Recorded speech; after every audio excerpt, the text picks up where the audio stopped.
Your book Sold, which has helped so many young people, youth, teenagers, is now one of the most banned books in the US. For the school year 2022 to 2023, it is the most banned book in the US. Give us a little bit of your feeling about book banning and what harm we are doing to these children.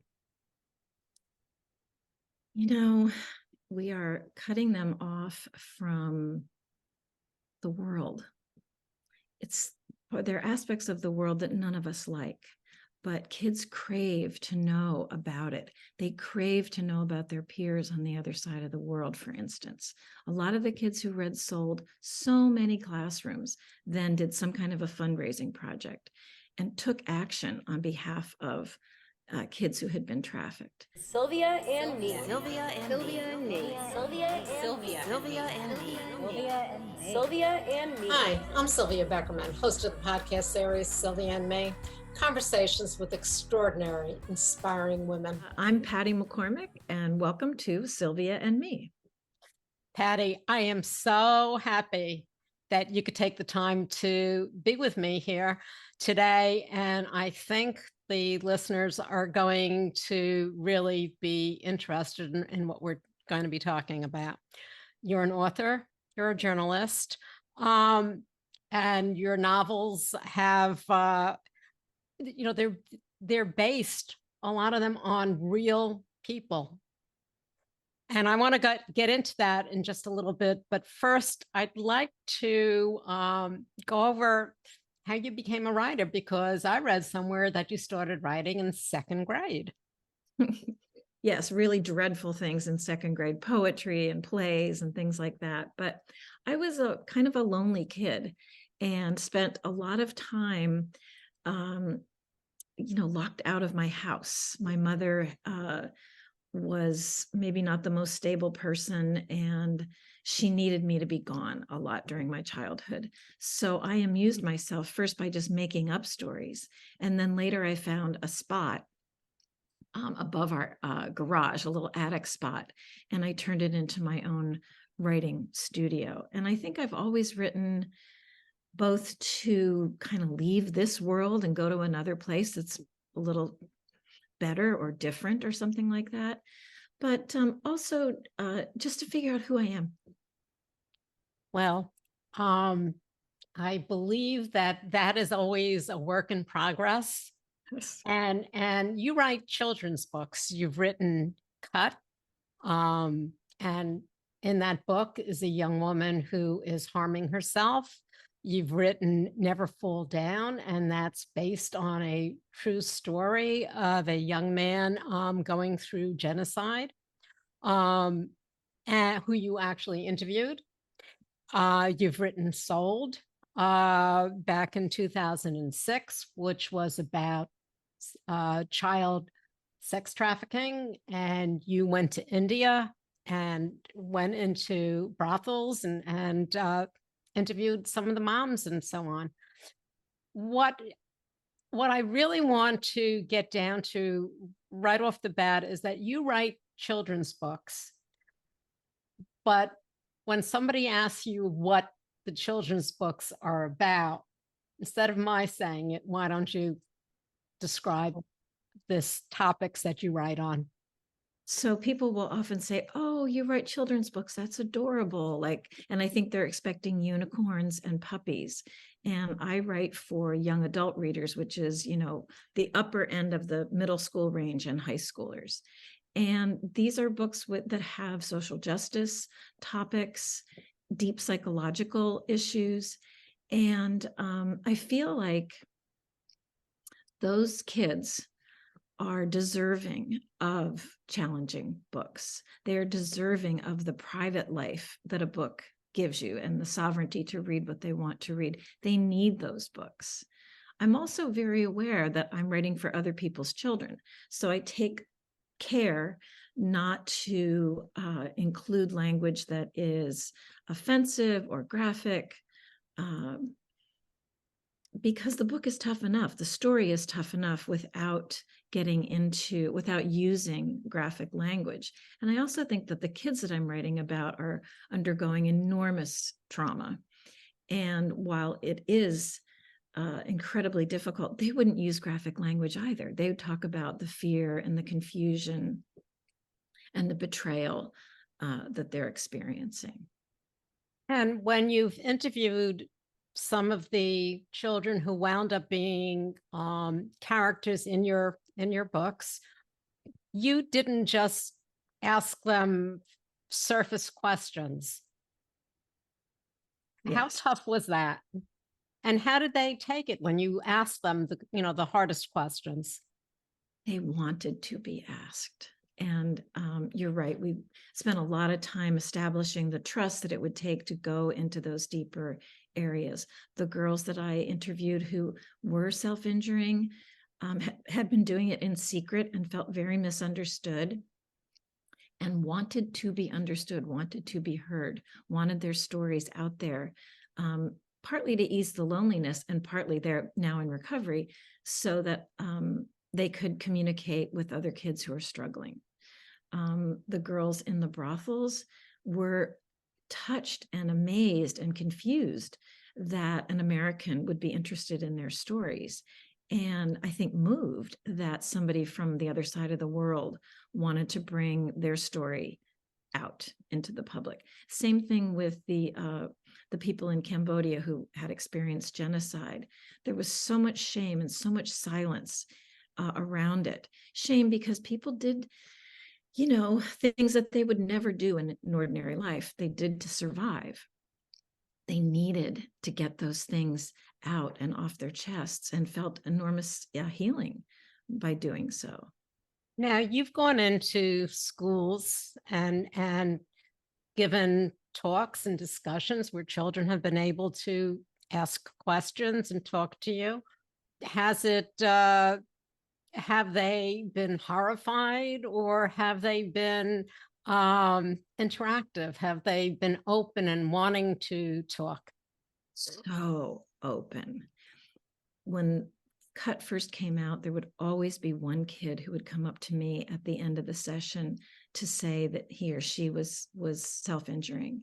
And that gave the adults in their lives the chance to know what was going on and to help get them care. So I would say, it's so important that you told me, and now the next step is for you or for us together to tell someone else so that you can get the support that you need. With Sold, so many kids come forward and say that they've had non-consensual sexual experiences and that the book triggered something in them to see, oh, this is harm to me. And I don't have to suffer with it in silence. I can talk about it. And they will often stand up in class and say, my uncle did something to me, or I'm having a bad experience at home right now, or, a boyfriend. And again, their classmates are incredibly empathetic. I kind of brace every time that happens, thinking that the other kids in the class are going to react poorly. Every single time their classmates have reacted with love and concern and compassion. And so those kids are able to get the help that they need. So your books, including Sold, has helped so many young adults, youth, to be able to say, I'm not alone, to be able to voice what has been silent in their head forever. You've given them the opportunity to know that not only are they not alone, but they're not at fault. There's, which is huge, because especially in today's day and age with the statistics of the mental health crisis that youth is going through, it's an epidemic and it's a crisis. So your books have helped so many young adults. And it's been, what a thing to be able to to say you've done, but to also observe, to see it, to be there as it's happening. You know, you make such an important point about the way kids blame themselves. And that's an automatic default in the thinking of young people, maybe in the thinking of a lot of us, but that they've done something wrong. And inside the closed loop of their heads, it's their fault, it's their fault, it's their fault. They read something about another character and they see, oh, this is an innocent child, it's not her fault. And it breaks that echo chamber that is really so destructive and such a shame to suffer with that kind of thinking. And, one of the things is that, books are in libraries, they're in libraries and schools. And you were asked what role the school library plays. And that was back in 2017. And what was your answer back then? Oh my gosh, I don't remember. Do you have it in front of you? Yes. To me, it's like it's the Switzerland of the school. Is that what I said? Yes, it is. Oh, okay. Ding, ding. A safe place, a safe library, especially a school library. It's a safe place. They can go and they can read, they can choose, they can, until recently. Your book sold, which has helped so many young people, youth, teenagers, is now one of the most banned books in the US. For the school year 2022 to 2023, it is the most banned book in the US. Give us a little bit of your feeling about book banning and what harm we are doing to these children. We are cutting them off from the world. There are aspects of the world that none of us like, but kids crave to know about it. They crave to know about their peers on the other side of the world, for instance. A lot of the kids who read sold so many classrooms, then did some kind of a fundraising project and took action on behalf of kids who had been trafficked. So we're also cutting them off from opportunities for altruism and empathy. We're being awfully disrespectful toward them. People who are in the fight here will say it's parental rights and they want to protect children from material that isn't appropriate for them. They will choose what's appropriate and not. I've never found a kid reach for a book, one of my books in particular, that they weren't ready for. Or if they do, they put it back. It's not right for them. They know. And I think we have to allow kids to develop that sense of judgment about what's right for them and what's not. And for goodness sake, there's so much worse on the internet and in video games. The poor books are really taking it on the chin.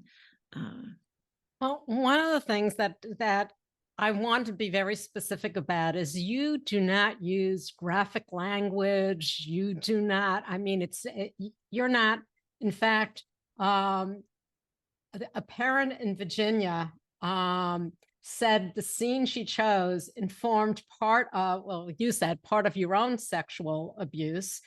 And it describes the assault of a 13-year-old by an older man. There's no graphic language, obscenity in the passage. The story is told from the point of view of a child, in the words of a child, and conveys her confusion, terror, and physical pain. To not allow a child to read that, and to call that pornography.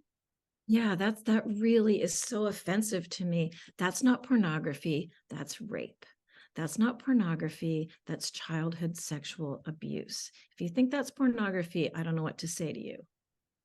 It's, as you said, it's doing such harm to these children and not allowing them to see that there are other people to read about other people who they can associate themselves with. They can say, oh, wow, I'm not alone. And, my book is been around for quite some time. It's curious to me why it's suddenly become so of interest to the people who want to ban books. But the other books that are being banned are about the experiences of children of color, Right. LGBTQ youth. You cannot erase those experiences on the guise that it's protecting a child. You're erasing that child's experience. You're cutting off his opportunity or her opportunity or their opportunity to see themselves. I also, we're talking about books right now and the harm that it's doing to all of these children who are having enough of a problem with mental health crises, whether it be eating disorders, anxiety. We're not allowing them to open up their world to, all they have to do is turn the TV on and they get more from the news than from what you're talking about, which are real stories in a book that has no graphic language, no section. I mean, just being told from a child's point of view. And I think to take in that information slowly, privately, in the considered language of a book, the carefully considered language. Of course, I have editors and other people helping me to make sure that it is child appropriate. That's how we form opinions. That's how these kids are going to understand the world. Tell me about watching Netherland and Game of Thrones. Tell me how you compared those two to the people who will not watch Netherlands, which is about the Michael Jackson debacle and his, abuse of where he's been accused of abusing and being a pedophile. So I'd like to hear how you talk to people about having to watch Netherland and what their excuses are for not. Before we go to that topic, I just want to say one last thing about banned books, and that is the people whose voices are being left out are the voices of the kids. Yes. People who really, really need support are the teachers, the librarians, and the school board officials who are trying to fight book banning. And, I'm very remote from the experience of having a banned book. It's not like I'm going to go to the grocery store and run into the parent who banned the book, but the librarian is, and the fourth grade teacher is. So I think we need to really rally around them. Well, the reason why I mentioned that in between is because when you talk about the reasons that people give you for not watching it, it's almost like the reasons why people are banning some of the books, as if they don't want, they're so afraid of what a child might find out. So for me, Game of Thrones glorified rape. It was a rape culture movie. And the rape scenes, I actually did not watch it. Somebody in my house was watching it and I could hear it. And I found it really upsetting. It glorifies violence, sexual violence. Leaving Neverland is a true story about boys who survived childhood sexual abuse. Why do we want to glory in or celebrate these stories that are so violent, and violent in particular toward women and children, and avoid the real life stories? I guess because it's really hard to face. It's really hard to face that this is happening to kids. But I feel like you as a viewer, I was kind of jumping on my friends and saying, you really need to look at this video. Don't look away. That's so unfair to the kids, the young men who went so deep into themselves and had so much courage to talk about what happened to them. Well, the children in your book, the characters in your book, have the courage to talk to you. And the children in the schools have the courage to talk to you. And for some reason that people are so afraid that children might actually, one, start realizing they're not alone, and two, realize that, you know what, this world is really a tough place. And maybe they don't have to navigate it by themselves. And And as you're talking about, the librarians and the teachers are now being put in this awful dilemma. yeah, You all know, the characters in the books take positive steps on their own to reclaim their lives. These are not gloom and doom books. They're about very tough topics, but each of them has a hopeful ending. And I think that's important to remember too, that it shows the way out of a dark place. and that's what children need, Yeah. especially the age group that you are that you're out there for, that your books are there for. So how do we, you wrote the article in the New York Times, my book is horrifying, my book is a lifeline, and it is, and my book is banned. Where do we go from here? How do we, I know how we, fighting it back is buying the books and making sure that, people are able to read them. But, with everything going on, how do children even, how do they cope with the fact that these books are being banned, but they're not allowed to read? Probably you remember as well as I do when you're told that you can't have something or you can't do something when you're a kid, that makes it all the more appealing. So I think it's going to really backfire. But kids are, what am I trying to say here? They are coming up with workarounds. There are lots of ways to download a banned book via your public library, and it can be on your phone, it can be on your laptop, it can be on your Kindle, and nobody needs to know that you're reading that book. Okay. I just, the world we live in is just amazing, where people can just make decisions for us or try to make decisions for us, which they shouldn't be. Yes, parents should have a right to parental rights, but schools should also have a right, and teachers and librarians. As you said, the library you called Switzerland, it was a safe place. Do you still go into schools and talk, or is that? That stopped a lot during the pandemic. I did it via Zoom. But your point is a good one, that parents, well, a lot of the people who are trying to ban these books are not parents at all. They're following the agenda of something called Moms for Liberty that you can just, download from the internet and march it into your school board meeting.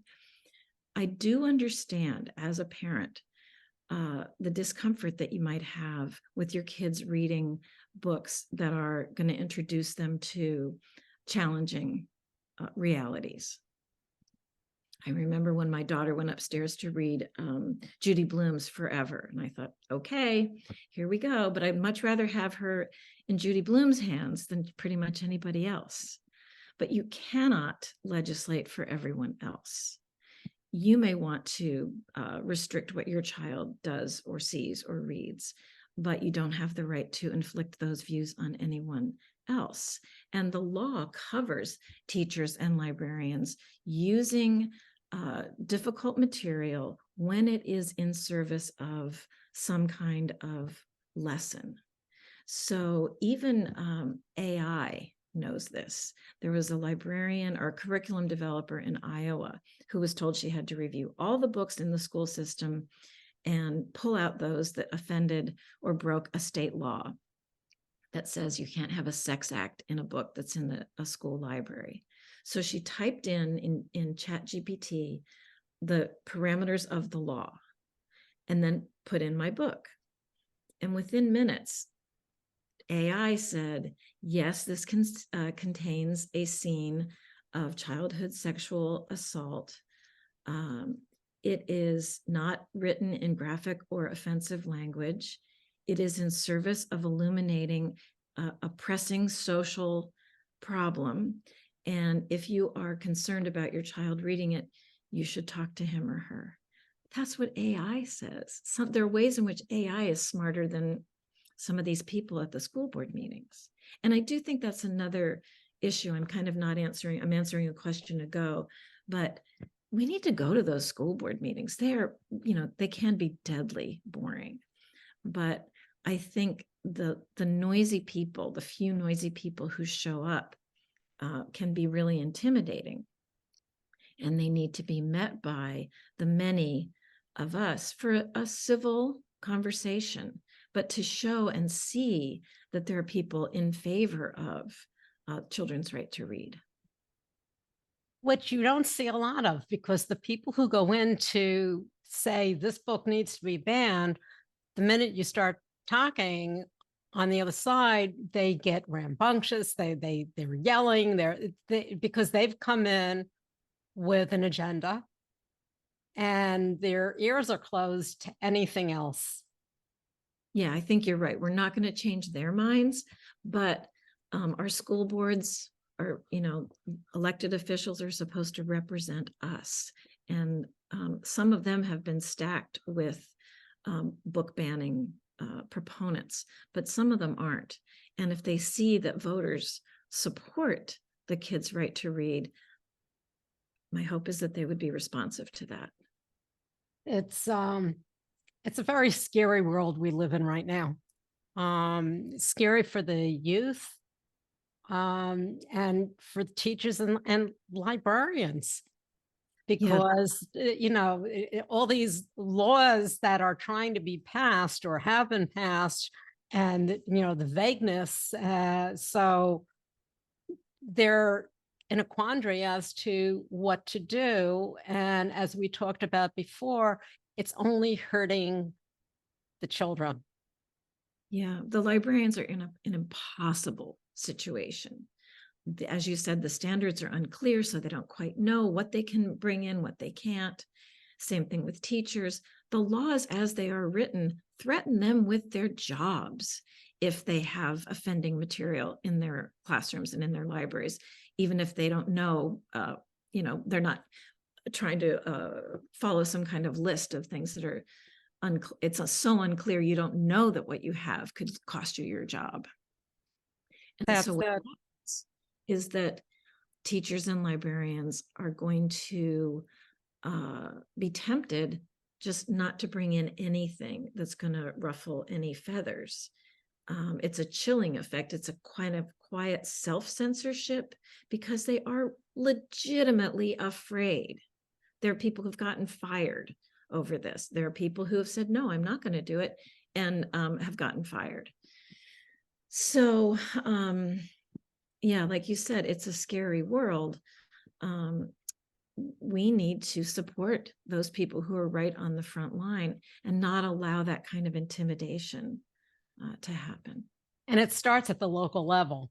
That's what people don't understand. It's like making a difference. You can just turn around and go across the street and you can make a difference. It doesn't have to be on a huge national level, because you have to start where it's starting to boil, which is in all the local communities. Yeah, and I think there's a way in which we often feel so hopeless. Oh, it's futile. I just can't. It's not. It's not. And I think what you're saying is it's local. Just go to a school board meeting one night. You're going to feel so effective. And I think that's better than feeling powerless. It definitely is. What would you say to let's talk to the teachers and the librarians out there. What advice or encouragement could you leave them with? I always say thank you when I'm invited to a classroom, and I say, to the kids, I'm so grateful that your teacher brought this book into the room, because there are a lot of teachers who wouldn't or who can't. So let's acknowledge the commitment that your teacher has to broadening your worldview. And let's acknowledge that this is a risky thing that they've done. This was well before book banning.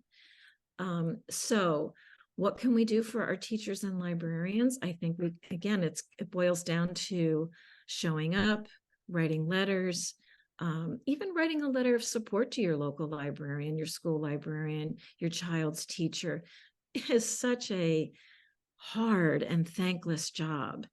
And to hear from the parents and the community members who are affected by this, to hear, yes, we believe in the work that you're doing, we support you, can really make a difference, I think. Well, I think you're right. And it's going to take us all really being involved Yeah. locally, see Mhm. what's going around in our own neighborhood, because we're doing such a disservice to our children. There's a really cool technology company. It's called the Digital Public Library of America, and they use geolocation to find out. Their app suggests you put in your zip code, and it will show you which books are banned in your community, and they will send that book to you electronically, so you never have to encounter anybody at the library or the school. That's fantastic. Isn't it? Yeah. Oh, that's great. Patty, thank you so much. Your books are something that children, youth, young adults need to read, should read. It, as you said, it's opened a world for them. They're not alone. Yeah. Well, Where can people find out more about you and your books? The books are available on Amazon and every other place that books are sold. And my website is just my name, pattymccormick.com. And, I just want to throw in one last thing, and that Go is ahead. a lot of adults have read these books and have said, gosh, I didn't know about the genocide in Cambodia, or I didn't know about trafficking, or parents who will say, oh, my daughter was self-injuring, and once I read that book, I had a much better understanding of what she was going through. So, they're for all of us, these books. I do believe they are. I believe that with children's illustrated books also. And there are some parents who that's all they could read and understand. And in 4 pages, all of a sudden it clicks. Yes. So, Patty, again, thank you so much for taking the time. This is so important. Your books are great. And this banning of books, it's got to stop at some point. So, Well, thank Patty, you. I thank you. This opportunity to reach more people to talk about it. I really loved our conversation. Thanks, Sylvia. So did I. You can find us on all of your popular podcast platforms. And of course, our website, sylviame.com. Stay safe, stay healthy, and stay tuned.